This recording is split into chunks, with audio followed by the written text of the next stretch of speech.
Welcome to the Intimacy Lab. I'm Michelle Renee, an intimacy guide, surrogate partner, and professional cuddler. We're here to talk about intimacy in a much broader view than what you're probably thinking. Most people think about intimacy as sex. We're going to break that apart here. Welcome to the lab.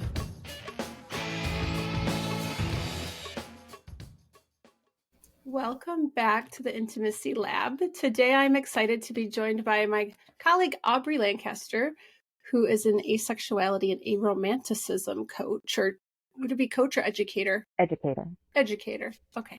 I'll have you do an actual introduction here, but Aubri, I always like to say, like, where did I meet this person that is sitting across from me? Because the way I see this podcast is about like kind of my usual cast of characters. Like, who do I surround myself with? And you are definitely like my go-to in this realm because I've gone to you myself, but you also you show up to the same spaces that I'm in. And so we get to know each other a little bit. So it's great to be able to be like, this is part of my life. I want to talk about it on my podcast.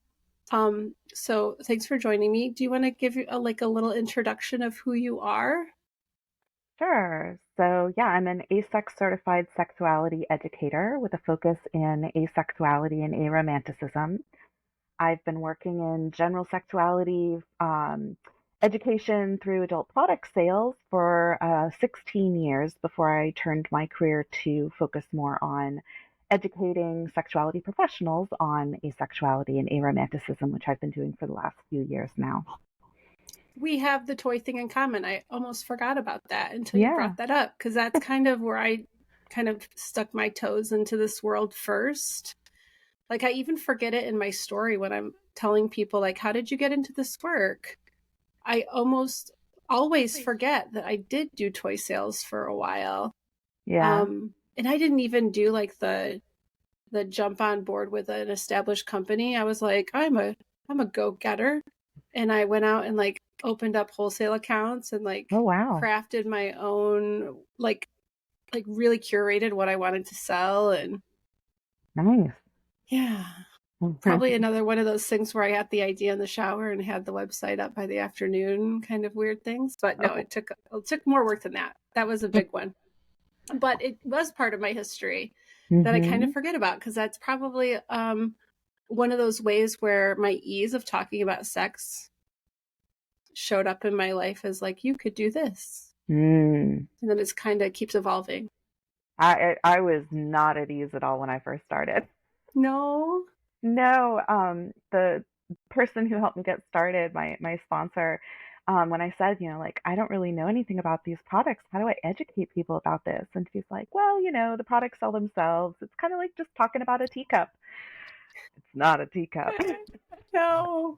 But what ended up happening is, after doing it for just a few months and learning about the products and learning about everything they did, I realized that very quickly I did know more than most of the people at my parties, just because there is so little information out there for adults, and certainly not 20 years ago.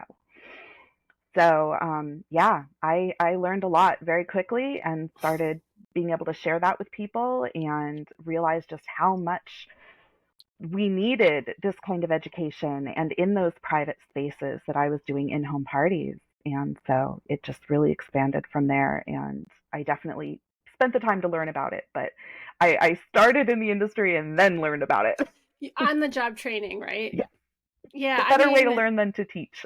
It's the same thing with like professional cuddling. You can go through a training, but you really don't learn what you really need to learn until you get on the job, right? You can learn all the theory of like why boundaries and how do we establish those, and here's some structure to the work, but you really learn how you're going to show up in that space when you're doing it. Yeah. It was. I was gonna say the toy parties, like, I think one of my first ones I went to was with my mother-in-law back at the time, not my current mother-in-law, previous mother-in-law. And I remember taking my mother to a party and how embarrassed she was and uncomfortable. And I really relished in that and had a good time. I don't know. I remember buying her a toy. I bought her a vibrator for Christmas that year. I might have bought it at that party. And when after she passed like 20 years ago, and we were going through her stuff, she still had it in the original wrapper. Like it never had been taken out. She didn't Oh touch my it. goodness. Yeah. But I mean, nowadays, Michelle, and how I practice consent, I don't know if I would have like kind of, I don't know if I forced her into coming with me or just coerced her a little bit. I'm not sure, but either way, it was a bonding moment for mother-daughter, I'm sure. I gave out so many vibrators as presents over the years. Probably not as appropriate as I thought it was at the time, but Where's that line, right? It's like we yeah, want people to get more comfortable. And as someone, I mean, when you're getting this stuff at discounts, it's also nice to spread the love around a little bit too. So totally. And yeah. I have like a weird sense of not getting embarrassed about things sometimes. So it wasn't embarrassing for me. So I'm like, it can't be as embarrassing for them. I know Sometimes it was. I've always thought masturbation sleeves specifically, wouldn't they be great to hand out to every like 13-year-old for their birthday? And then I'm also like, is that appropriate, Michelle? I just don't know. I have no sense of what is like standard operating procedure. And do I want to be in standard operating procedure as far as like what is socially acceptable? And oh, there's a whole nother conversation about like how to raise a sex positive family. And Yeah, I have a 6-year-old. It's a challenge. But I work primarily with adults. I've never worked with children. So those are conversations I'm really having to learn as I go. I think I was reading a book recently, and they actually brought up a book from Dr. Lex Brown, from Hmm. the incoming president for ASEC. And I was like, oh, I didn't know that she had a book for kids. So, I didn't either. That's good well, to know. now I'll have you to look it know. up. Yeah. I'm reading a lot about perimenopause right now because that's Hmm. my next stage of life. And it was in a Mm. book called something like What the Fresh Hell Is This? Hmm. I think that's what it's called. Anyways, I digress. Okay. So before we dive into asexuality and aromanticism, I have to initiate you with the We're Not Really Strangers card of the Okay. day. On my last episode, I learned that doing 3 cards takes too much time, and we were an hour into the episode before we even finished Oh, the wow. 3rd card. Okay. We had lots to talk about. I don't think ours will take that long. Okay, so we picked 3 cards before we started recording. We picked the one Hmm. that we wanted to do. So we had some consent in this. It's not being sprung on either one of us. Yeah. So we'll take turns answering. Do I seem like a cat or a dog person? And I'm going to answer for you, and you're going to answer for me, but I know you have insider information. I do. I think you do. Oh, no. Maybe not. If you're confused by that, then you don't. Then I don't. No. So do you think I'm a cat or a dog person?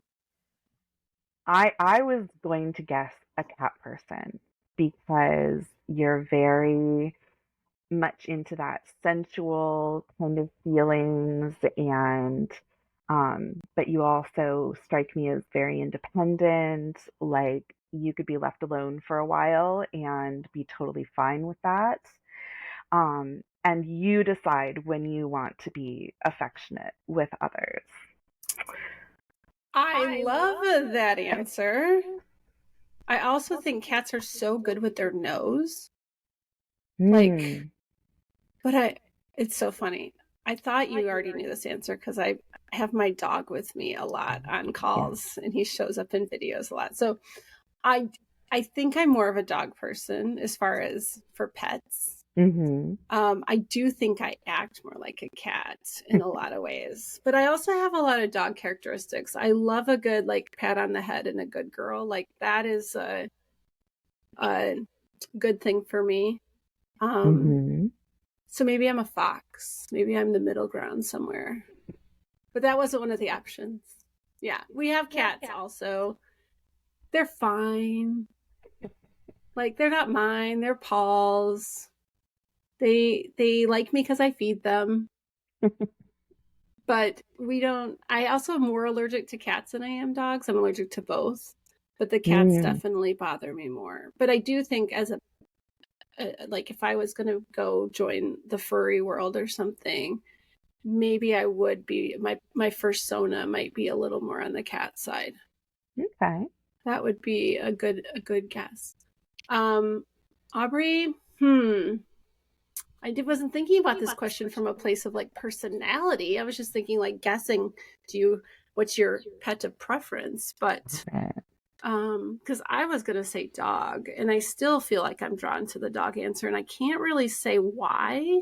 I can just see you like at a dog park or something. Like I don't know why. I actually volunteered at a dog rescue for a couple of years a while back. Yeah. And I have two small chihuahuas. I actually am also allergic to cats.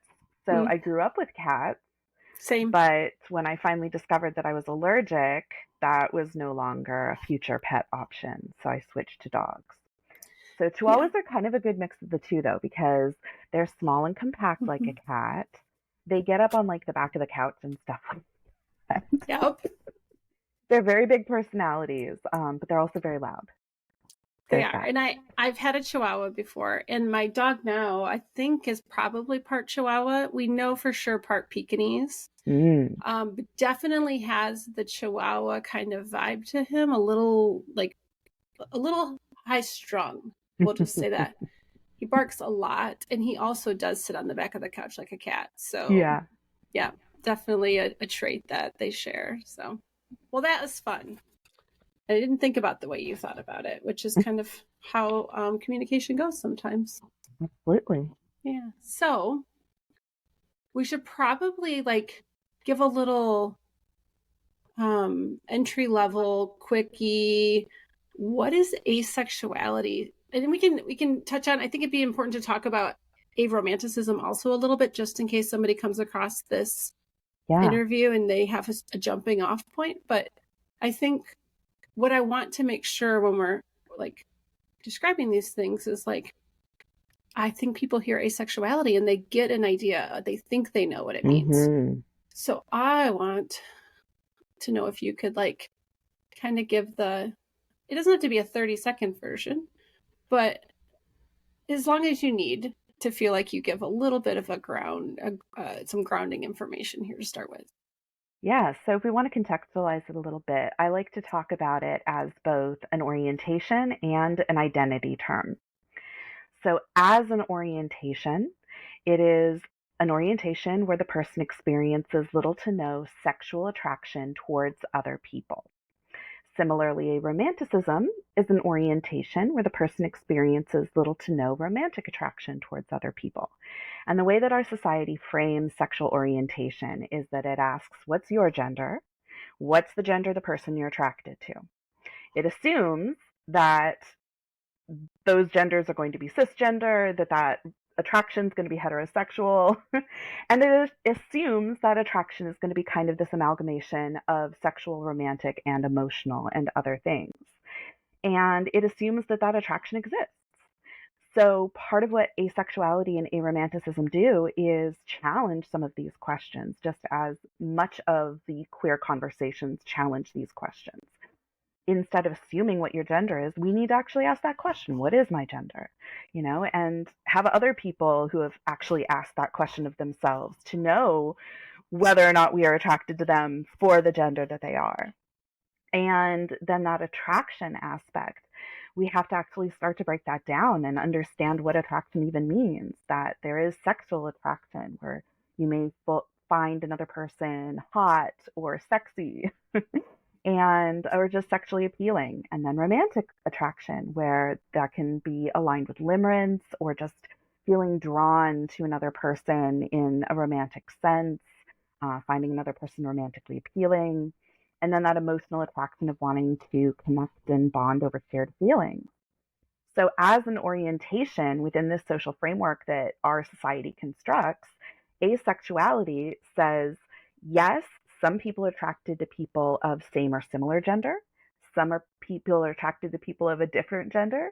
Some are attracted to all genders or regardless of gender. And some people are attracted to no gender. And it's just not a factor. And then, as an identity term, because the orientation is not innately about desire, we're talking attraction, there still comes in that question about whether or not a person wants to engage in sexual activity, which is a part of the asexual conversation and why so many people may get confused around it. So, as an identity term, it is a way of taking agency, and it is a rejection of compulsory sexuality, amatonormativity, and singleism. That was good. You did a great job, because I went into it. I think the only thing I get stuck on, and you kind of hit it, but I still don't feel like I have a really good definition of like, what is romanticism? Like, I Yeah. had this come up we've both done what was the bonding project. Mm-hmm.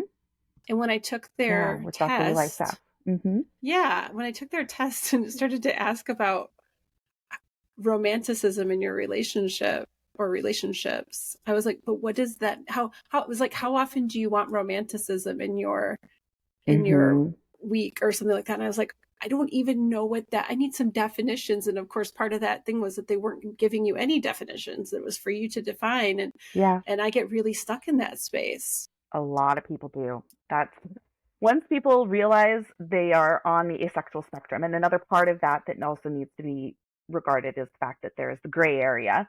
There's, all of these in between places. So it's not one or the other. There's all of this in between and all of these different circumstances.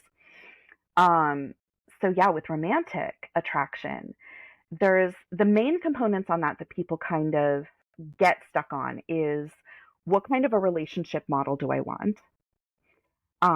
Whether or not the person feels limerence, so that intense feeling of infatuation, euphoria, heartbreak, cognitive obsession, intrusive thoughts, all of those aspects. A lot of people associate that with a crush or kind of that feeling of fireworks, butterflies in the stomach, those sorts of elements, which for a lot of people are intrinsically linked to sexual attraction, but not for everybody. Mm-hmm. And then there's another element kind of that performative romance, how our society codes actions that are deemed romantic. And someone may experience limerence, may want a long term partnered, committed relationship, but they may not relate to how society codes activities as romantic. So, and people may not feel connected to any of those or specific ones of those. Some people may really enjoy romantic activities and may want a couple partnership, but they don't experience limerence. Or they experience limerence, but they feel it's more of a platonic form of limerence, that they don't feel that need for a romantically coded relationship, or they may want long-term partnership, but it may not involve what we would code as a romantic experience. Without Disney movies, would there even be a term for romance? Yeah, well, that's a good question because culturally speaking, there's many cultures around the world that don't center romantic love and may even specifically avoid it as, saying that is not a good reason to get into a relationship. You make terrible choices experiencing romantic attraction. And that's why some cultures have arranged marriages. So, not just so that they can control, social pairings of families, but also so that they can be like, look, you're not going to find a good match on your own. You're going to fall in love with somebody that's completely wrong for you. We will find somebody that we know is a good match for you. Yeah, I had a client a while back that I dropped limerence in his lap as an idea, and he had never heard of it before. And Mm-hmm. his eyes just got very big. And it was like this realization. I think a lot of people think that's what love is. Mm-hmm. And they get really stuck in that that wild feeling, that up and down, the roller coaster ride. And Mm-hmm. then when that starts to calm down, they think they're out of love. Right. Yeah, And that it's assumption that if you find, quote, the one, mhm. that feeling will continue forever. And that's not even how biology works. No, that's why we say crazy in love, I think comes probably from that space of the chaos Yeah. that can be that limerence. Okay, so where does Aubri and Michelle come together in this? So a little bit of my history, and I think I talked about this with you, Aubri, when we did our consult, when I had a lot of questions around this. But if I know I did, I'm pretty sure because I remember part of the conversation. Back in 2015, I started dating a gentleman who, he was a lot younger than me. He was 24. I was 39. We all know what that was about, right? If I have to say it, I'll say it. But cougars are real, and I didn't know I was one. But I was in this very explorative phase of my life, and this very dashing young man came into my world who I did not think was 24 at the time. He looked older than that. I met him at a party. I hugged him goodbye and I never wanted to leave. Like it was just this instant, oh, this feels like home. You feel so he's safe. Like he's this big guy and he's the best hugger. My sister got to finally hug him the other day and she was like, kept going back for more. So I met him and then I looked at his FetLife profile and saw that he was 24 and I went, oh shit. Right. Because at that time I'd had all these young men hitting me up like on OkCupid and stuff. And I was like, no. I have young sons myself. Like at that point, I think my oldest was probably like 18 or something like that. But anyways, again, the hug, I never wanted to leave, what have you. Sex at that time for me seemed amazing. I'll say in retrospect, I think I didn't realize what I wanted in a sexual relationship. So it would be different for me now. But at that time, I just thought the world revolved around this man. All was great. And then within a couple, like we went to our first event together, I think 6 weeks-ish. And that's how I can remember the timeline. By that event, we went a whole weekend in this hotel room and never had sex. And I was like, it already had slowed down before that. And I found myself, he was the dominant. I felt very submissive to him. And I found myself like tiptoeing around trying to figure out. I knew if I asked for sex, he would deny me because of the sadist in him. At least that's what I thought was happening. And so it was this weird like manipulation that I was having to kind of do to like see if we could like butt up to sex and get him to want to have sex, like to want to have sex.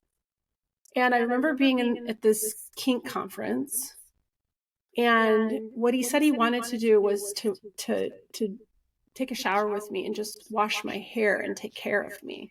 And why couldn't that be enough kind of like act of love for me? Why did it have to be the sex thing? And oh, did it confuse the shit out of me. And that was in July, I think, wasn't maybe October. I started to say, why are we dating? We're barely having sex. This is supposed to be this hot cougar relationship where I'm really just here for the sex, dude, right? Like, what? Why else would I be dating you? That was literally the words that came out of my mouth.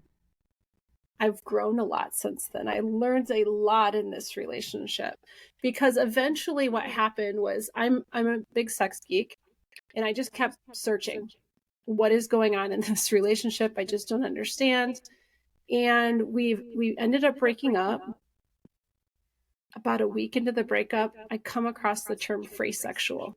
And I looked on Facebook. I found one person on Facebook who had mentioned it in a post, and I like direct messaged her and said, "What can you tell me about phrasexuality? I don't trust to ask my partner about this because I won't believe what he tells me."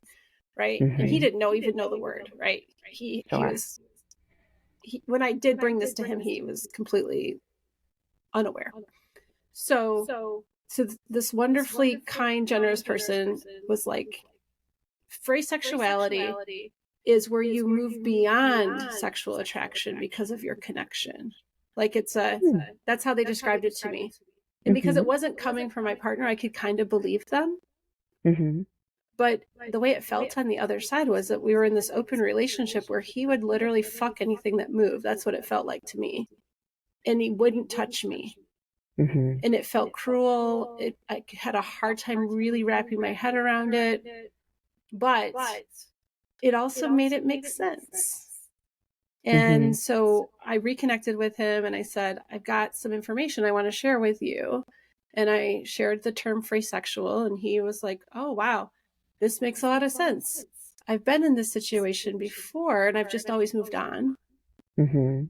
But you're somebody that I really care about. I just don't want to sleep with you. Mm-hmm. And it was hard and a wonderful, wonderful lesson in separating sex and love in a way I never had before. Because I totally believed I could have sex without love. Yeah. I had a really hard time understanding or comprehending the idea of having love without sex. Mm-hmm. Because they were so paired together for me. Mm-hmm. So, previous boyfriend, Kyle, I still love you to death. And it was a huge learning opportunity for me. Yeah. So that's how it first entered my life. Yeah. Yeah. Then fast forward. So the spring of 2022, I was at a fun little kinky board game weekend with a colleague and a whole bunch of her community. And at that event, I got to learn the term aphantasia, which is where we don't see pictures. Oh, okay. Yeah. So her and I kind of learned this thing about each other. She was also, there's 10 people at this weekend, little cabin in the woods. 3 of us identified with aphantasia when it was brought into the space, which it's supposed to be really rare, but I don't know. 3 out of 10 doesn't seem very rare. But anyways, so her and I have been on this little journey of like, we're both surrogate partners, and we're you know, we always talk about how does aphantasia tie into our life. She sends me a Marco Polo one day, and she says, I'm reading this book on asexuality for a client that she was working with. And she's like, I'm really resonating with some of the stories in here. I don't think I experienced sexual attraction. And I was like, yeah, I don't know that I do either. And it's just been this weird at, 40, I'm 48 now, but this stuff was happening at 46, 47. I'm just like, it's so wild to be at this point and still like pulling back layers and layers of this onion to be able, like, as I've learned more about myself and I've built like my self-worth up, the things that are able to show up about me are very different than I thought they were. Because like when I was using sex to gain self-worth, or what I felt was self-worth, like when I was using sex to make sure my relationship was okay, or that I'm desirable, or these other external reasons, once I solved the self-worth piece, well, what is my drive to have sex now? It changed for me. And then when I started to really pick these little parts and pieces away from each other, I'm like, I think that might be that one thing that happened that one time at that one party where this guy was there and I walked in and I saw him and I went, holy shit, I think I'm going to go home with him tonight. And it scared the crap out of me. And a girlfriend said, do you want to get out of here and go play pool? And I said, yes, get me out of here. Because it was such a foreign feeling to me. And when I look back at that now, I go, oh, I think it's because I don't experience sexual attraction. And that was that one little weird glimmer of it that popped up and kind of bit me in the ass for a second. Yeah. Yeah. I can point to like 2 times in my life that I actually felt a really strong desire to have sexual interaction, but I still don't consider it sexual attraction because they were both at the beginning of relationships and we were making out. And I knew that sex was on the table for them. And so it was kind of that, I like to describe libido as the body kind of just asking for an orgasm. And sexual attraction is what says, I want this orgasm with that person. And finding another person sexually appealing. So I was falling in love. I had those intense limerent feelings going on. My body was like, hey, I'd like some activity. So we were in a position where my body was responding to the stimulation of the moment. And in one of them, I actually remember kind of turning away and going like, okay, I need to calm down now. And they were very confused as to why I was trying to de-escalate the situation. I'm kind of like, because I feel like I want more right now, but I didn't know how to articulate, but I don't necessarily want it with you. Like I did, but I didn't. Like it felt weird. Like there was this dissonance of like I'm really into this person, I really like this person, I enjoy this person touching me and cuddling me and all of this. Like I am comfortable being sexual with this person, but at the same time, like that feels like a weird thing to do with this person. And then the other situation, I just remember I couldn't get my panties off fast enough. And that was exciting. It was fun. But again, it wasn't so much I am suddenly finding this person sexually irresistible or whatever. It was my body really wants this right now. This person is I am falling in love with this person. This is what we do now, right? It's like this is the activity we do now, right? Yeah, when I pulled it apart, so one thing that my colleague and I did was we reached out to Aubri to do a consult because we both kind of understand what was happening here and have different language for things. And you were so helpful to really help me pull apart what kind of attractions do I have? Mm-hmm. Because the attraction for a person versus the desire for sex are very different. And I'm a responsive desire person. So I have to be aroused before the desire for sex shows up. So I know that part about me. So then I started to think, well, what does draw me to even want to do that part? Right? It's not, I don't look at a person and go, oh, I just want to have sex with them, or Yeah. I just don't. What I'll do is I'm really drawn to be close to them physically. I want intimacy, like platonic intimacy. I want, like, I'm a touch pro, right? I want to know what their touch feels like. I want to it be intellectually intimate with them. Like I have all these things that I want to do. I can feel that. When I started to pull the sex part out of it, I was able to get a lot of clarity on what I was drawn to. And people, as I started to talk about this out loud, I remember before I had the consult with you, I was at an event with a bunch of sex therapists and whatnot. And I started to talk about the fact that I was going to be talking with you. And they immediately, even in that sex therapy world, were thought that when I said asexuality, that meant I didn't like sex. And I felt like maybe I don't want to ever talk about this. Maybe it's too much work to educate, and I'll just leave that part off of my list of labels or identities or orientations. Like maybe it's just none of their business. I know how I work. Maybe that's all that's important.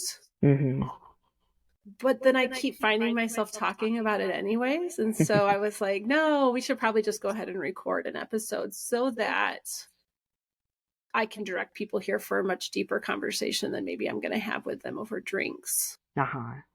Right? That to explain that I'm still having sex because I want to have sex. What I'm not doing, and this is the part where their ego gets so wrapped up in this, is when I say I'm not sexually attracted to you. Yeah, it's difficult. Feeling desired is very important to some people. Yeah. And again, where I had to pull apart sex and love, they have to almost, in a way, pull this idea of why people have sex apart into different things. Like there's different buckets. And so how I know I work, and I keep talking about, like, we've got to create our own owner's manuals. I remember picking up that terminology from like a poly podcast. What was it called? I don't remember. I'm really bad at pulling these things up, and I need almost like a Rolodex of everything I've ever listened to or read in my history, so I could just be like, that's it.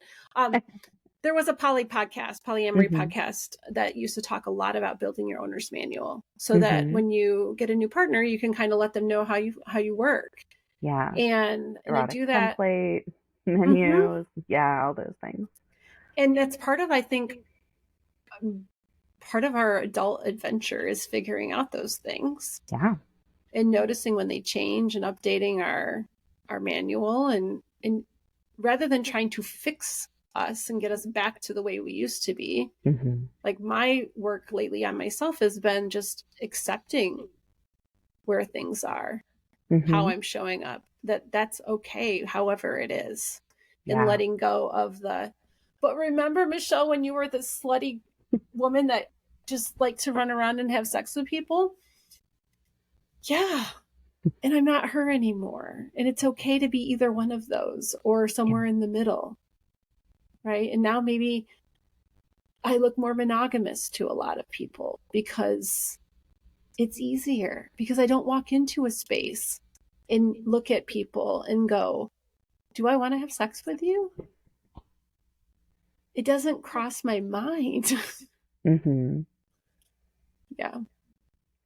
It's funny because one of the things that I realized through this is just how much the term polyaffectionate resonates for me. That I've always had like multiple best friends because that's the language we had.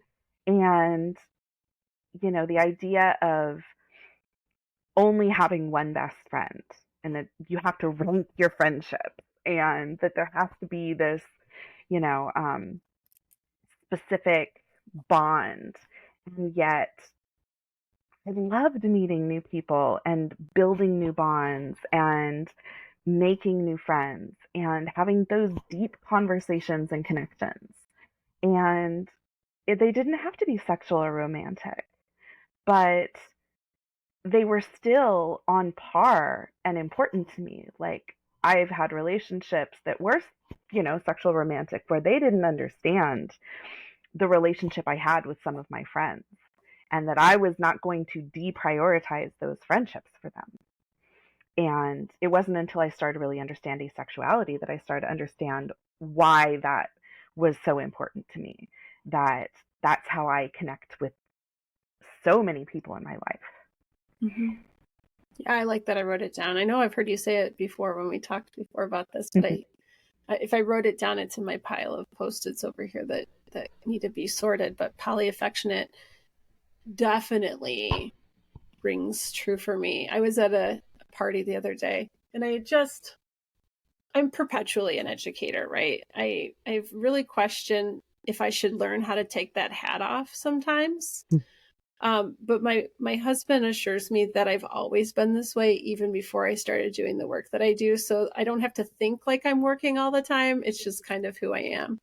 So I'm at this like pool party thing the other day, and this guy is sitting with me, and I don't know, somehow, again, we start talking about I'm responsive desire and what does that mean? And then I bring up the asexuality part and how I don't experience sexual attraction. And I do the whole explanation that I just did here of like, I get this desire to have closeness, that eventually, like, just having skin to skin contact and soft touch. And if you've got great touch, then I'm like, oh, what would it feel like if you touched me somewhere else? Like, it's not a sexual attraction. It's the curiosity of like taking this to a different, at least that's how I see it. And you might read it differently. I have no idea. But fast forward, we're in the house and I'm in a crowded kitchen. I'm trying to, squeeze my way around people to get to the little buffet of food.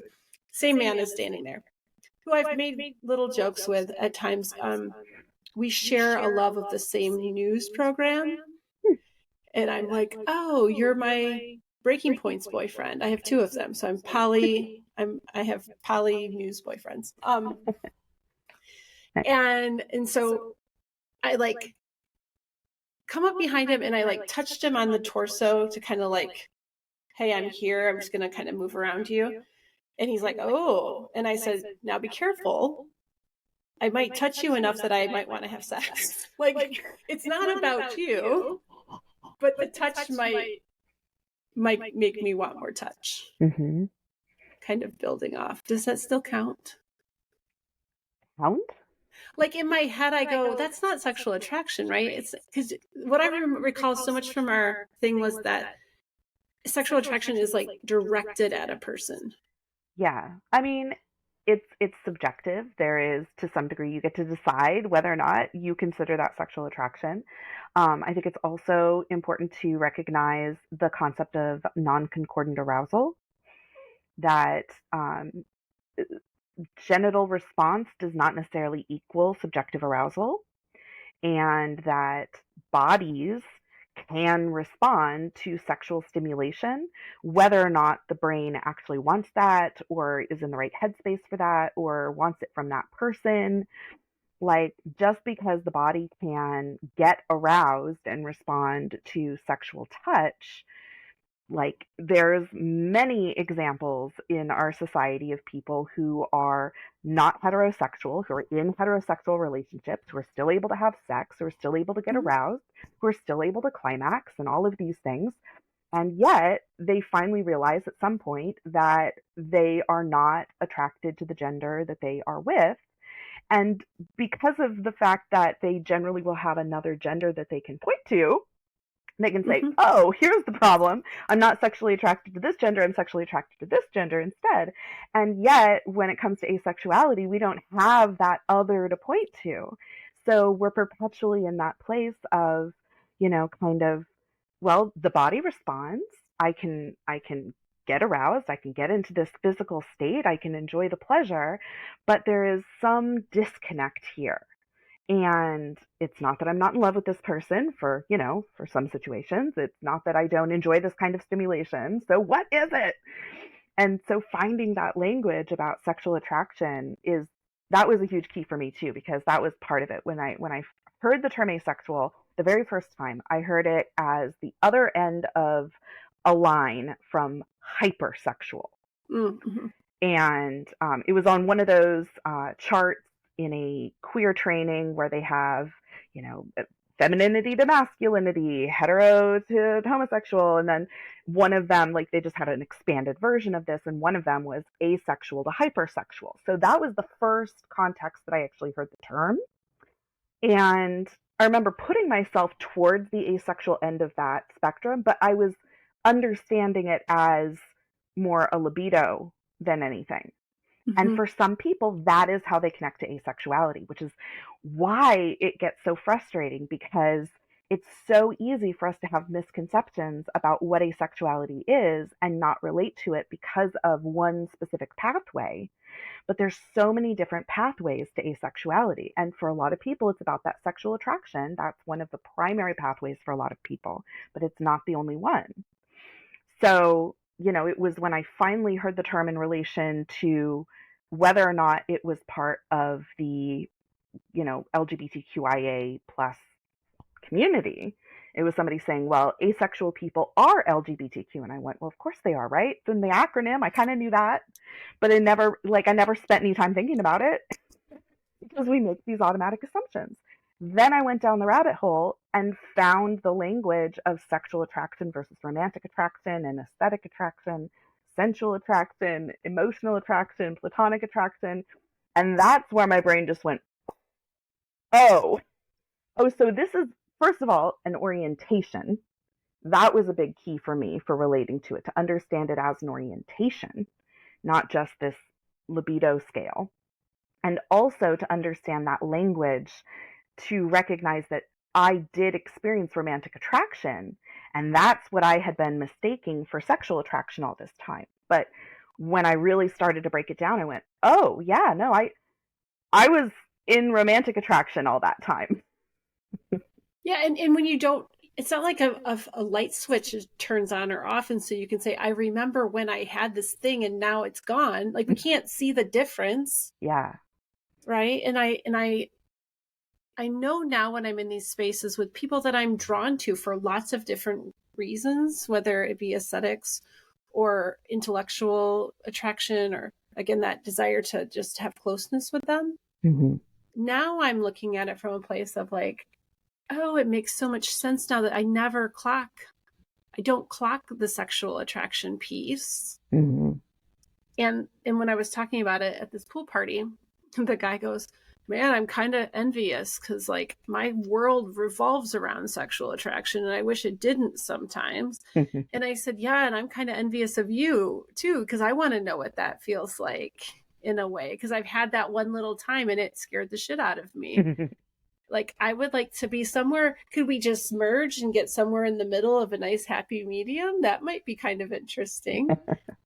So I just like, it's not that people in the world here, it's not that I don't like sex. Yeah. It takes a lot of work for me to get to the sexual desire part. Mm-hmm. Because I don't even have sexual attraction working for me.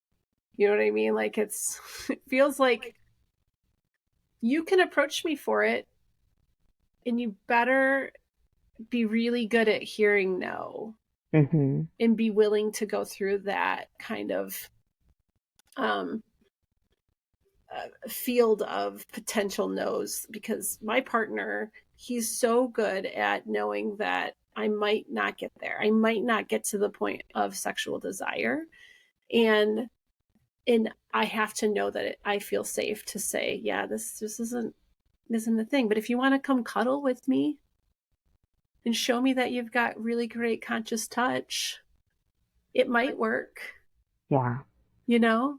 This idea that it has to be this all or nothing thing, or that sexual activity is the pinnacle of connection.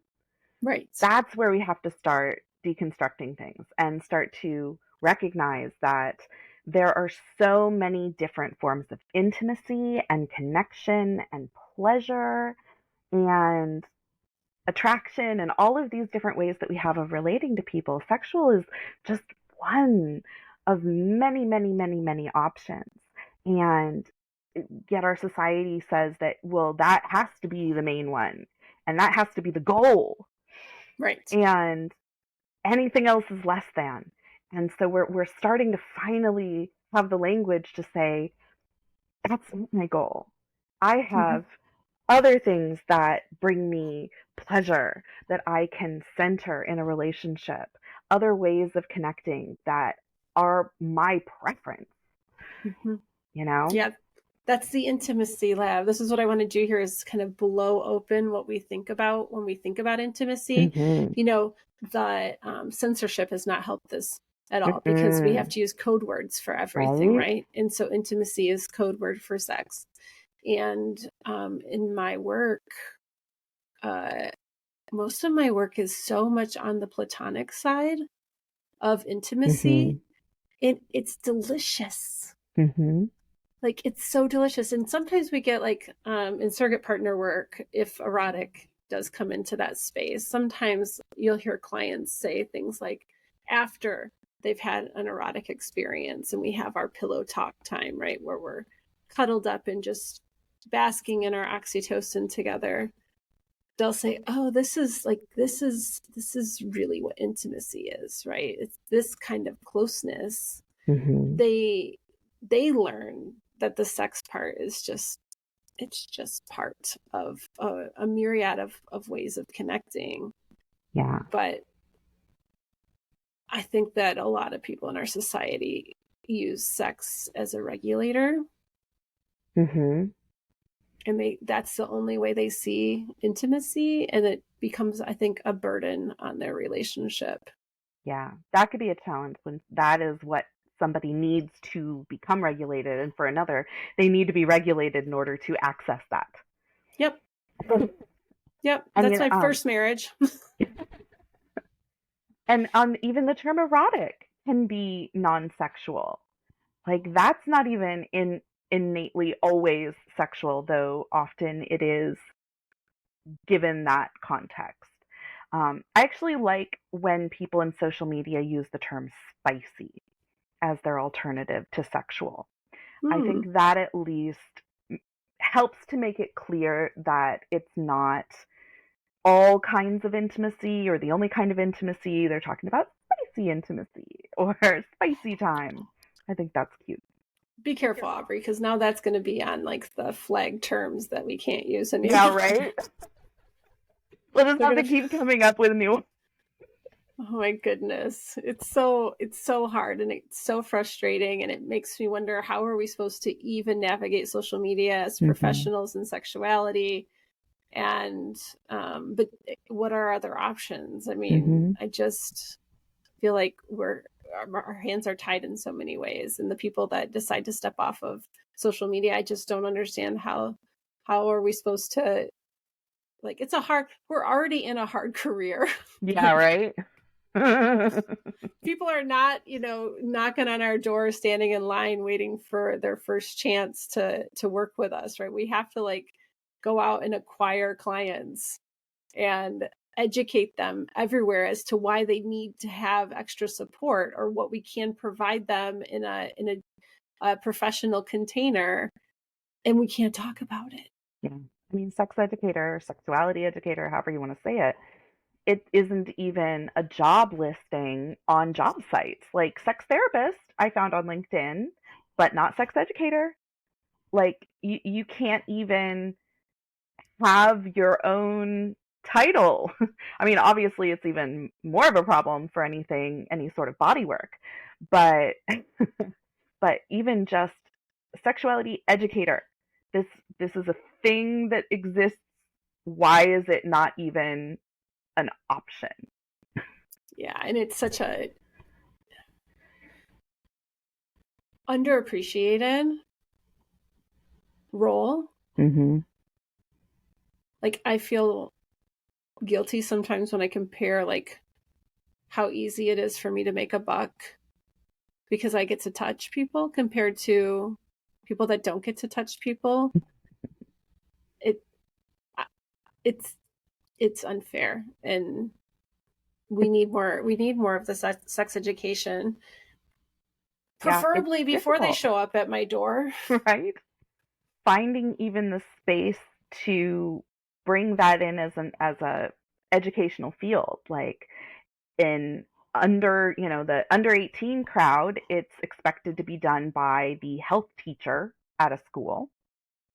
So there's a few people out there that actually go into schools as professional sexuality educators, but it's really rare. Usually the school district is just has their own curriculum that they buy from some source that they give to their teachers to administer. So it's not even being administered by people who are trained in this field. And then on a college level, you may have human sexuality professionals. You may actually have people who actually know what they're talking about in that setting, but it's an elective. Yeah. It's not like it's a mandatory part of the curriculum. And then that's why I actually loved doing the in home parties because it was one of the few places that I would be talking to people that had never had these conversations before. Mm-hmm. People who had never had an orgasm, people who had no idea about the need for clitoral or gland stimulation. There's just so much basic information that they had never even heard. They were using baby oil as a lube or, you know, whatever. So that would be the very first time they ever heard this information. And sometimes it was because they went to a friend's house, or sometimes, like, I did bachelorette parties. Mm. And then I'd really get people that, like, they were there for the bachelorette. They weren't there for me. When I did this Yep. for fun parties, they were there for me. Bachelorette parties, I'd have grandma sitting in the corner. And, I got tons of great feedback, but there was always a couple that were just like, I don't even know what I got myself into. But at least you got paid. At Yes. least that's what I found in the toy Yes. world, was that you could make good money doing that. That was my You were primary getting, income. That's why I just went back to it. Um, yeah, I mean, it was a way to educate and get paid. yeah. That was where the money was in the sales. Those two things don't go together all that often, unfortunately. No, I have to fight for a paycheck as an educator, with that solely being my work. I thought, like, hey, I'll go do conferences and stuff. That'll be a few $1,000s, right? Out of your pocket. Out of my pocket, right? Yeah, I went and, I've spoken for several different conferences, and a couple of them have paid me, but most of them, I had to pay for the registration and the honor of speaking. There was no honorarium of any kind.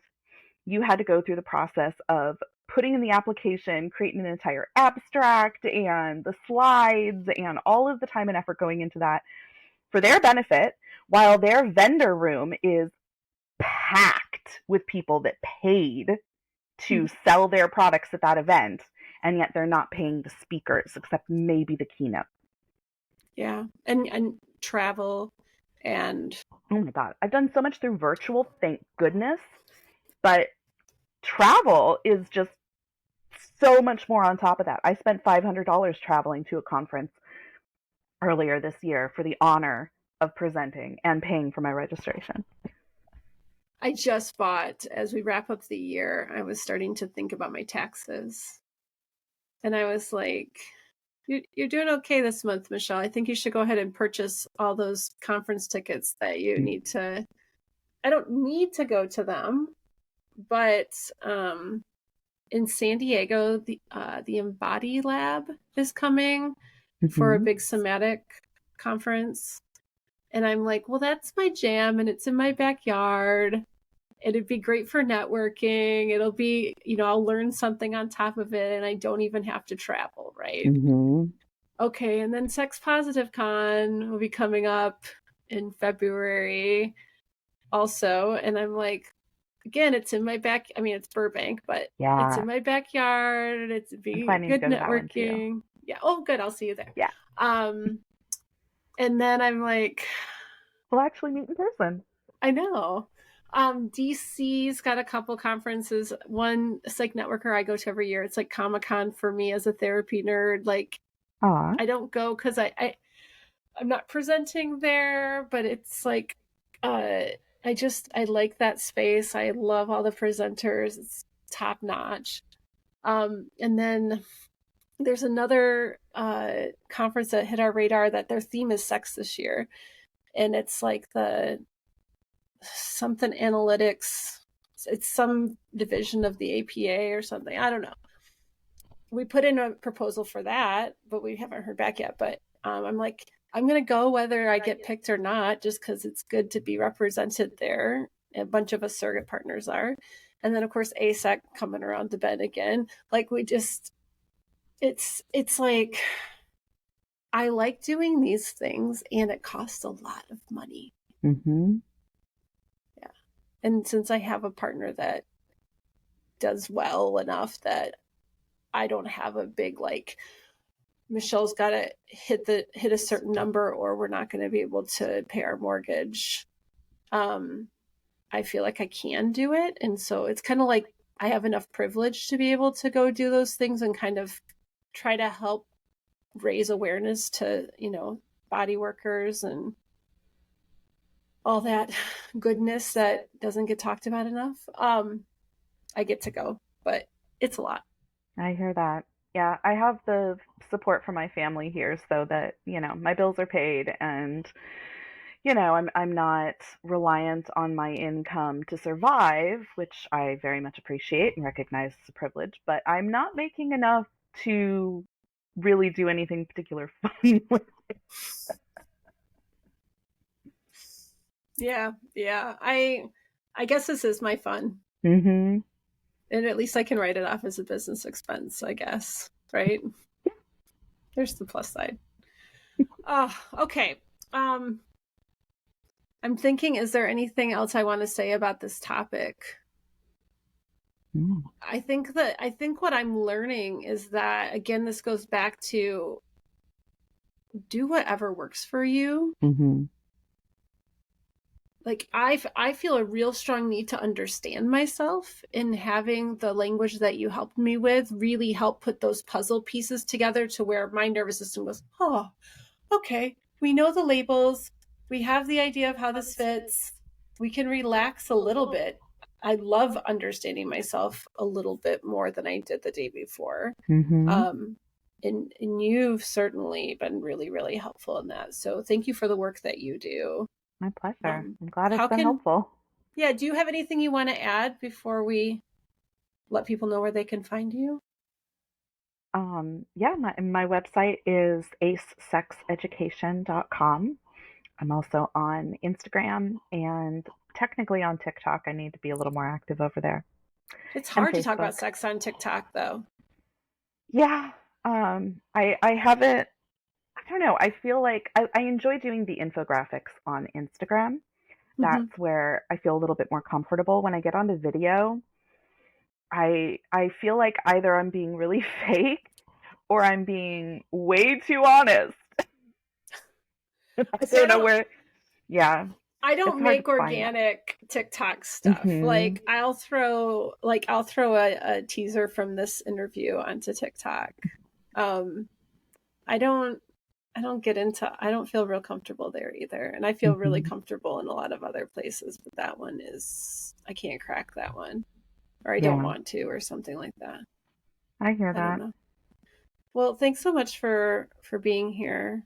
If I think of anything else, I'll hit you up and report back or something. I don't know. But I think I'm just excited to I don't like to be in the closet about anything. And the more I talk about this specifically of how I understand my sexuality around this, I get a lot of people going, oh, well, that makes me question if I have sexual attraction. Hmm. Right. And I think these conversations are just really important to get us out of the normative general ideas of what we think sex is or what we think attraction is or what we think relationships look like or Yeah. all these different components that we can really break apart into little tiny slivers and create the version that works for us. And that's such a huge part of it is because I often get people who are wondering, am I asexual? Am I on the asexual spectrum? You know, can I use this language? And I think that's kind of the point though is yes, please use the Mm-hmm. language because regardless of where you might be on the spectrum or not on the spectrum, we still deal with compulsory sexuality. We still deal with amatonormativity, compulsory sexuality, the assumption that everyone wants and needs sex and that we must be defined by some kind of sexual attraction. And that amatonormativity that Elizabeth Brake coined the term for, to that hierarchical prioritization of sexual, romantic, exclusive, amorous relationships as the pinnacle of human relationships that everyone must aspire to, that relationship escalator that completely ignores the value of platonic relationships, of platonic touch, of non sexual activities and pleasures and intimacy. And simply by having that language, whether or not you want to explore your place on these spectrums, you can still explore what non sexual pleasure and non sexual intimacy means for you and how you might find some of those experiences to be what you want to prioritize in a relationship. And maybe decenter sex doesn't necessarily mean eliminate sex, doesn't mean sex isn't important for a person, and maybe it isn't, but it just means that maybe that isn't the most important thing for a person. Or that we need it all. I mean, we Yeah. don't need sex, right? Mm-hmm. But a lot of relationships suffer Mm-hmm. when the only focus of connection is around Right. sexual contact, Mm-hmm. right? And that is the thing that I think as a culture we just really got to look at connection in such a bigger way, because if I'm married to you or not married to you and you think you're going to cash out that sex machine on a regular basis and not feed me in other ways, Mm-hmm. I'm going to run out real quick. I'm Yeah. going to run out real quick. And that is from somebody who actually enjoys sex and likes to have sex. And in the other realm of people that are sex repulsed still get to be in relationship. Mm-hmm. Our Yeah. value is not on how we show up sexually in relationship. Yeah. that a sexless marriage doesn't have to be sad or, a problem, that for some people a sexless marriage is the goal. That is the ultimate kind of relationship that they want to be in. And that we, just in all of these aspects, regardless of orientation, we can make space for people to just not want sex or to not prioritize sex, and to have other or to prioritize solo sex. That it's okay, even when in a committed partnership, to prefer solo sex. And that's There's a hard nothing one wrong for with people to wrap you, their head around. right? We look at that and we pathologize it all of the time, right? Mm-hmm. What's wrong is when you're not talking to each other and coming to some mutuality in how we're going to maneuver in the relationship. When somebody's not talking about it and they feel like either it's the one direction of my partner took sex away from me, right? Or from the side of I'm doing this and I don't want to do it. And then all the gap in between, sex. Right? Service. Because we don't think we can ask for something else, or we don't know these things about ourselves, and we get into these relationships just not knowing and having expectations placed on us by society rather than actually negotiating what these relationship agreements look like within the partnership or whatnot. The idea that you can even negotiate any of that is relatively new in human conversations, or at least recorded history. Yeah, absolutely. Well, I'm hoping it's changing. So we are definitely probably part of that conversation today. Thanks so much, Aubri. Thank you. We'll see you again soon. Thank you for joining us. If you'd like to comment, pose a question, or learn more about the guests often featured on the show, visit us at intimacylabpodcast.com. Please also take a moment to review us on your favorite podcast app. It's one of the best ways to show your support. As for me, you can find out more about my work at meetmichellerenee.com, as well as on most social medias at meetmichellerenee. Let's connect again soon.